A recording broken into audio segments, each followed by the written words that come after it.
Bueno y misericordioso es nuestro Dios. El Evangelio de Juan, capítulo 2, versículos 23 y 24, dice lo siguiente: Debido a las señales milagrosas que Jesús hizo en Jerusalén durante la celebración de la Pascua, muchos comenzaron a confiar en Él. Atentos al versículo que viene: pero Jesús no confiaba en ellos, porque conocía la naturaleza humana. No hacía falta que nadie le dijera cómo es el ser humano.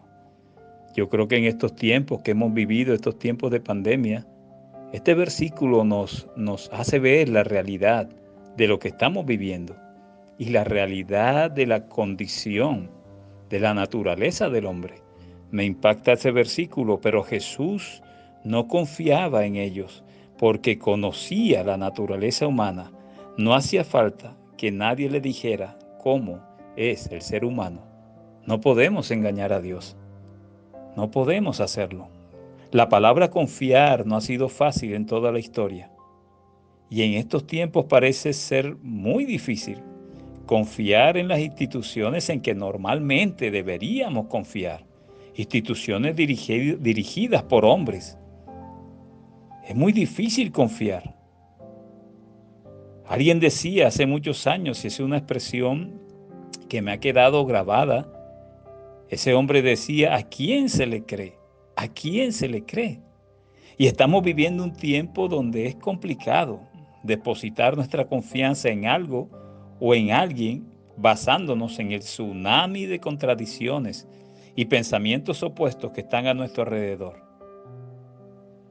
Y es en todos los aspectos, en el aspecto de salud, aspectos económicos, espirituales, deportivos, educativos, etc.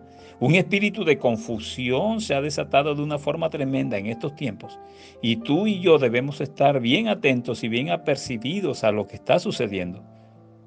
Solo basta con ver las noticias para no saber en quién creer, no saber quién dice la verdad. Solo basta con encender un televisor y ver un noticiero. Como me decía alguien, el uno dice una cosa, el otro dice otra cosa. Y es cierto. El gobierno dice una cosa, el comité de paro dice otra, el gobierno dice algo, los manifestantes dicen otra cosa, los médicos tienen una posición, el Ministerio de Salud otro, las autoridades dicen algo, los derechos humanos dicen lo contrario. Y es tremendo. Y Jesús sabía que eso pasaría, que eso pasó, que eso está pasando y que eso se incrementará. Por eso en ese versículo 24 dice: pero Jesús no confiaba en ellos, porque conocía la naturaleza humana. No hacía falta que nadie les dijera cómo es el ser humano. Y surgiría la pregunta, entonces, ¿en quién debemos confiar? ¿En quién debemos confiar? Si vemos ese tsunami de contradicciones en todos los aspectos. La Copa Deportiva de Fútbol que estamos viviendo no se hizo en Colombia por las dificultades que había en todos los aspectos. No se hizo en Argentina tampoco, y se celebró en el país que está encabezando casi los países que más muertos han tenido por la pandemia. No se entiende lo que está sucediendo. ¿En quién debemos confiar? Bueno, el libro de Proverbios, capítulo 3, versículos 5, 6 y 7, nos da una luz. Y yo creo que ya tú sabes lo que te voy a decir. Dice el versículo 5: confía en el Señor con todo tu corazón.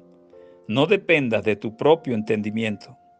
Busca su voluntad en todo lo que hagas, y Él te mostrará cuál camino tomar. No te dejes impresionar por tu propia sabiduría o la sabiduría de otros. En cambio, teme al Señor y aléjate del mal.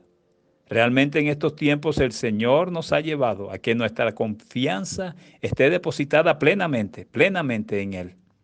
No tenemos otra opción ni otro camino.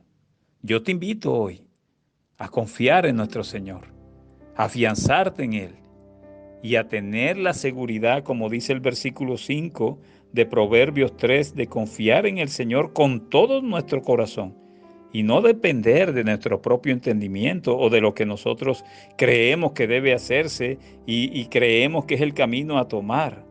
No nos dejemos impresionar por nuestra propia sabiduría. En cambio, teme al Señor y aléjate del mal. Confiemos en Él, en sus promesas y en las directrices que Él nos da en su palabra escrita. Nuestro Señor Jesús decía: a mí no me pueden engañar, yo sé lo que hay en el corazón del hombre. Bendiciones, Dios te guarde. Qué bendición que hayas escuchado este mensaje de parte de Dios para ti. Te invitamos a que nos sigas en nuestras redes sociales como Iglesia Cristiana Monte Tabor y que la paz de Dios sea contigo. Tu amor sin condición.